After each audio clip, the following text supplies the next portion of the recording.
Welcome to our Rascal and Crow farm. We are here situated on Vancouver Island in Shirley, BC. We're just showing you our indeterminate tomatoes. They are now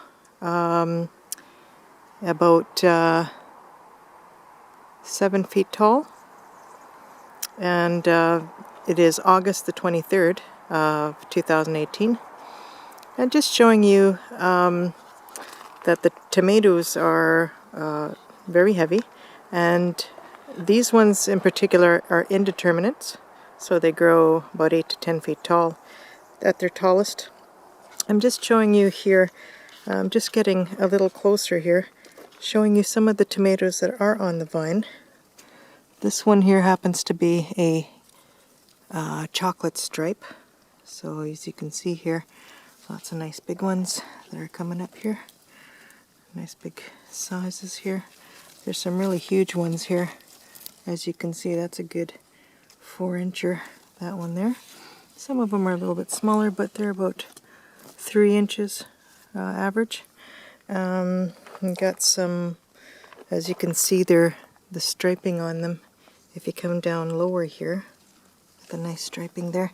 They're on the verge of changing. They're at their ready stage of green, where they're ready to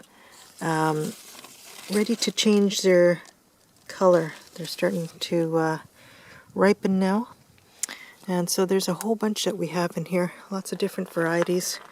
We have the Rose de Berne, which is a beautiful, beautiful tomato here. The Rose de Bernes, they grow in clusters as well. They are Europe's favorite tomato, Rose de Bernes. Rose de Bernes are from Belgium, originally from France, and Rose de Berne there, originally from France, and but they've further developed in Belgium, one of the favorites of Europe. And as you can see, if you go up higher, they just keep going. So, looking at the inside of our hoop greenhouse, you can see it goes up to the ceiling there. It's quite full, and what I've got to do is thin it out so that the sun gets onto the tomatoes. I'm going to show you a beautiful, down here, a nice yellow fire plum. Fire plums down here, as you can see. There you go. Beautiful there. So that's a beautiful color, the fire plums. I'll be posting on our rascalandcrowfarm.com. I'll be posting our tomatoes once they're all ripened, and you can see what they look like. Here's some more yellow fires, I should say. Beautiful big cluster there. And there's this Portuguese type over here. Just come around this way. Nice big beautiful cluster of it's this particular type, it's Portuguese, from Lisbon. Of course, I've always had a problem finding some tomatoes, especially from Portugal, with their actual variety type on them. This one here's a slicer, and just look at the size of this thing. That's a whole, I mean, they're all about, the ones on here are about 2 to 3 inches. Some are 2, some are 3 inch wide. It just huge. It just goes all the way around. Just a massive. This thing weighs easily about 6-7 pounds. It's quite heavy. So that's a beautiful variety too, and they keep going up here as well. You can see there. Just a beautiful, beautiful tomato plant. Very vigorous, you know. And so another beautiful indeterminate. And you can see there's a variety back here. I can't see which variety it is just yet, but that one's starting to turn color. Yeah, so I've got to thin these and let the sun come in and ripen them really well. So that's going to be really great. But I just want to back up here and show you. See, this is our hoop.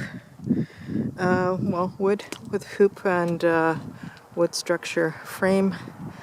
From floor down to the bottom, up to the top, it is about, I'd say about 7 feet tall, I guess 7.5 feet tall maybe. Yeah, so I'm just going to come around the side here so you can see. I got to top these guys up too. So that's the top of it inside, with these little flaps open up on the side on the top.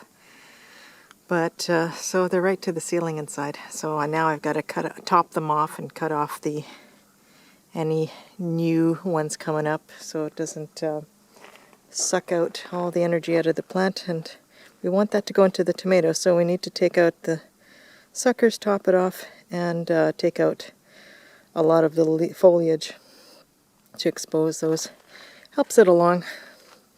Here's another variety down here. This one here.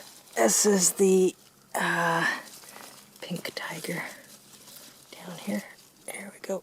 Pink tiger cherry. See, they're quite actually beautiful. They almost like little baby. They are little baby plums is what they are.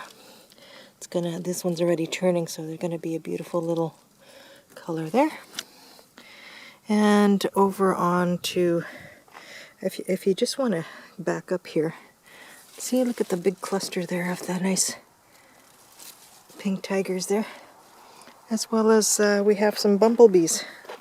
Bumblebees, I'll have to see if this ends up being bumblebee. The reason being is that I had such small ones last year, but this year they're humongous. They're supposed to be this size, and yet I've got these big huge ones. So unless they cross-pollinated with another variety, I'm getting big ones on this plant as well, as you can see there, and as you can see down here. It's supposed to be a cherry tomato, but I have a feeling it may have cross-pollinated, so that's the size it's supposed to be, and that's the size I'm getting. So you can see another one there. It's about the size that I should have as a 1.5 inch cherry tomato. But so I have a feeling I got a little cross-pollination happening here, and I'll find out what happens. But bumblebees are amazing.